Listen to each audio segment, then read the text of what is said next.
Дале лажни изјави дека граѓанката се појавила по втор пат на гласање.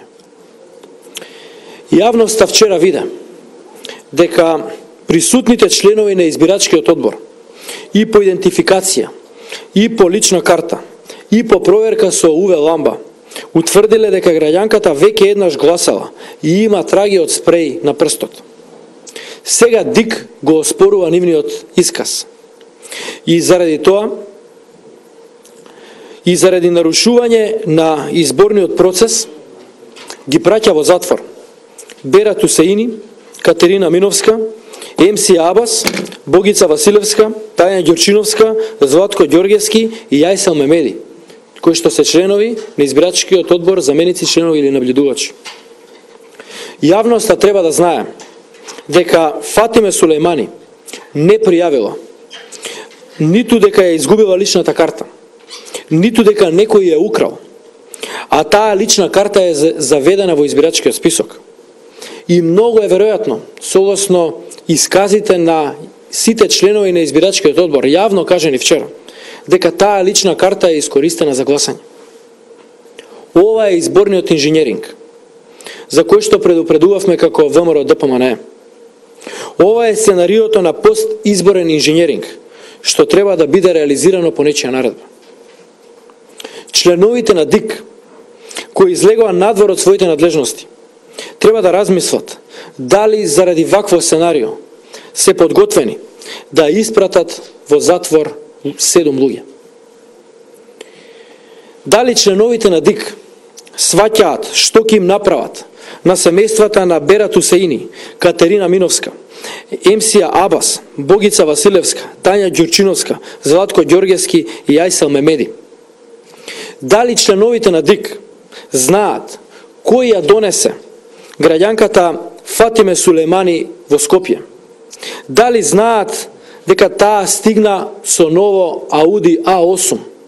И дали знаат чиво е тоа Ауди А8? Дали знаат каде е во моментот еден од синовите на Фатиме Сулејмани?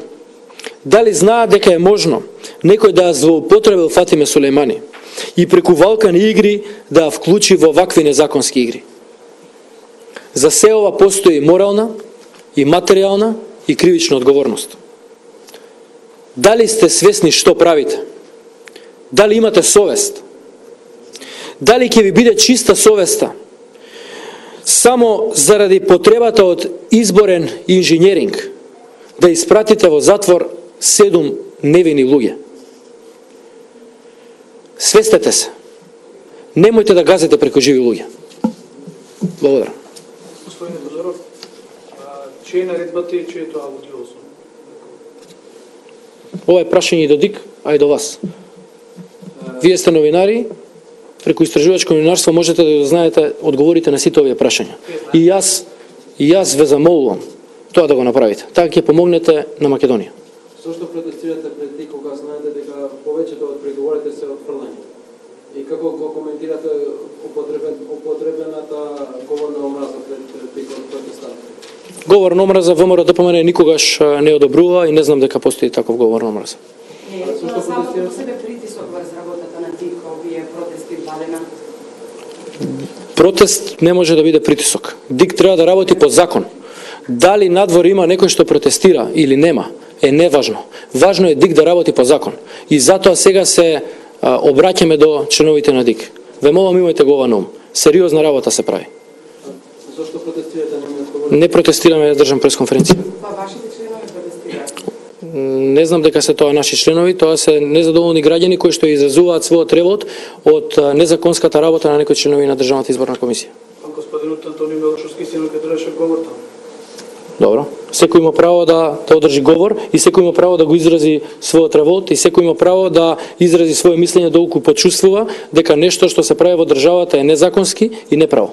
И тоа не треба да се осуди. Господин Тодоров, дали како политички лидери не сметате дека таквите зборови, ножеви, кои што беа употребени синоќа, вие треба да го осудите во најмала рака, бидејќи може да бидат потенцијална дестабилизација, бидејќи ВМРО ДПМН од секогаш и секогаш ќе го осудува говорот на омраза. И тоа не сме го одобрувале никогаш. И нема да го одобриме.